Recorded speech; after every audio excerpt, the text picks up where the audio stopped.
everyone! Hello! Ano tayo guys? Yan po, dahil gabi na po guys. Ayan, kain na ulit tayo guys. Ito lang aking guys, ginagawa sa bahay. Ang kumain. Kumama guys. Ayan, hindi gutom na ako mama. Oy, ang ulam na mo guys. Oh, ano siya? Pakbit. Pinakbit with with shrimp.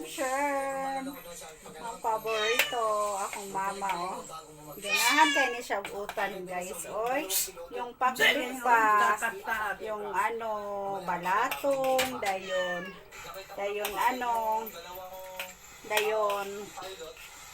kalabasa.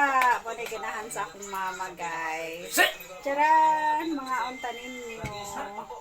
Muna mong ulam karon ni guys. Ang pinakbit. Dayon, naapod tayo kuan guys. Sisig, ang aking paborito. Let's eat guys. Kain tayo. Yan po. Luto po to ng aming chef. Chef guys. Amin pa. Kaya let's go. Let's eat. Eat. Yan po, kagigising ko lang guys. Ayan. Dahil ako ay nagutom. Kakain na po tayo ang aking itsura. Yan po, kagigising ko lang yan.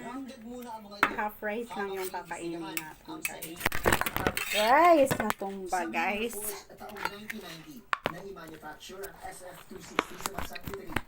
Half rice. Well-maintained naman daw ito. Ang SF260. Yan, then meron tayong sisig. Aking paborito. Lami kay ni guys. Ang sisig. Yan, mga unta ninyo. Mga unta ninyo guys. Ngayon, partneran natin siya ng gulay guys. Ang pinakbit. With hipon. Lami oy. Talagang sarata makakaon ani guys. Yan lami kaayo. Naglaway na ko guys. Naglaway na ko. Kaam. Sarap.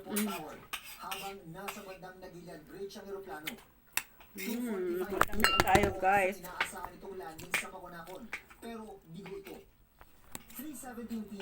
Lami na pagkaon. Usahay na po natin ang kanon guys. Kaya na-high blood niya tanin ko ang baboy din anong hipon. Darang lami kayo guys. Lami kaayo. Nahintuloy ang search and rescue operation ngayong araw dahil sa masamang panahon. May nag-attempt na Air Force chopper na pumunta doon sa area. Bumalik dahil sa area. Para sa GMA Integrated News. Yeah. Nakatutok 24 oras. Tinukoy na mastermind sa isang pagpatay sa Davao City at naging hepe ng talagang sarap tayo makakaon ni guys, Lord.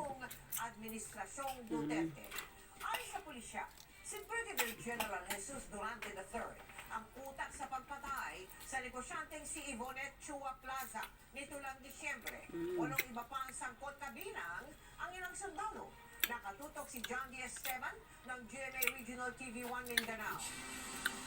Lami kayo guys. Parang ayaw ko nang tigilan. Isang buwan matapos matagpuan, walang buhay ang negosyanteng si Yvonne Plaza sa labas ng kanyang nirerentahang bahay sa Davao City. Natukoy na ng Special Investigation Task Group ang umano'y mastermind. Lami. Lami. Lami.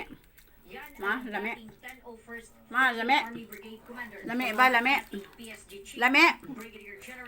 Hindi mo tinog akong mama guys. Hindi lamian akong mama guys. Busy siya. Busy siya pagkaan guys. Natukoy si Durante matapos mapunton ng pulisya ang mga nakamotosiklong suspect na nakuhanan ng CCTV na bumaril kay Plaza. Base sa testimonya ng mga saksi, parehong mga miyembro ng 1001st Brigade sina Corporal Adrian Cachero at ang gunman na si Private First Class Delphine Shalsa na pareho umamin at nagbigay na ang salaysay sa krimen. Si Sean Sarap. Sabano ang nagturo kay Durante bilang mastermind ng krimen. Sinabi naman ni Casero na ang Deputy Commander ng 101st Brigade na si Colonel Michael Licyayo ang nagturo sa kanila sa arrest ng biktima. Malaking tulong daw ang impormasyon na nakuha ng otoridad. Base sa Mukbang ebidensya tayo, na nakuha guys. sa mga gamit ng biktima. Kalabasa. Laptop at cellphone. Kung saan napatama Kalabasa, guys. ang Pampa. at Linaw ng mata. tumulong na rin sa investigasyon ang National Bureau of Investigation Region 11. The affidavit of our witness saying that the victim has a very sensitive information against General Durante, and she used it to blackmail the respondent. So I think we have a very strong case against Ito, dugaan, guys. Okra.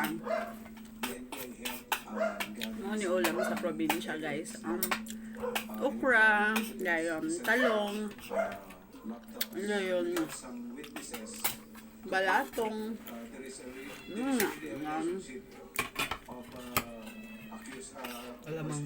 mga lamion na pagkaon. Ayon sa 10th ID, nauna na nilang nirelieve si Durante habang patuloy ang investigasyon. Mga lamion na pagkaon, guys. Gusto maging pagod sa lahat. That is not service-related. The Army is a professional organization. We will never tolerate nor condone Mga nakakamis na pagkain. Yung masarap na ano, guys. or will commit any crimes. Sinampahan na ng reklamong murder si Durante at tulong iba pang sangkot Masarap na. mula sa Ano krimen. lang. Sinusubukan pa namin kuna ng panig si Durante at iba pang suspect. Pero dati nang sinabi ni Durante na kaibigan ng biktima at maging siya ay mahanap ng hustisya para sa kanya. Sabi naman ni Army Chief Lieutenant General Gulay. Dale Browner, hindi ko konsintihin ng Philippine Army ang anumang gawaing kriminal ng kanyang mga tauhan. Para sa GMA Regional TV1 Mindanao at GMA Integrated News, John D. Esteban, nakatuto 24 oras. Sa presyo po ng itlog, inalmahan ng Philippine Yummy Egg tayo, Board guys. ng Pangulo na sobrang mahal nito kumpara sa gastos Yummy daw tayo, sa produksyon nito. Unfair o hindi raw patas Ma. sa bayad, sabay banggit sa mga problema raw nila tulad ng mahal na patuka. At dyan po tumutok si Bernadette Reyes. Umalma ang Philippine Egg Board sa pahayag ni Pangulong Bongbong Marcos kaugnay na hindi raw maipaliwanag na pagtaas ng presyo ng itlog. Sabi kasi ng Pangulo Yummy, kahapon, yummy, yummy hindi raw na. palibas ng pagtaas ng presyo ng itlog ang pagtaas ng production cost. Kaya nais daw niyang kausapin ng Department of Agriculture ang mga egg producer at trader. Masugan.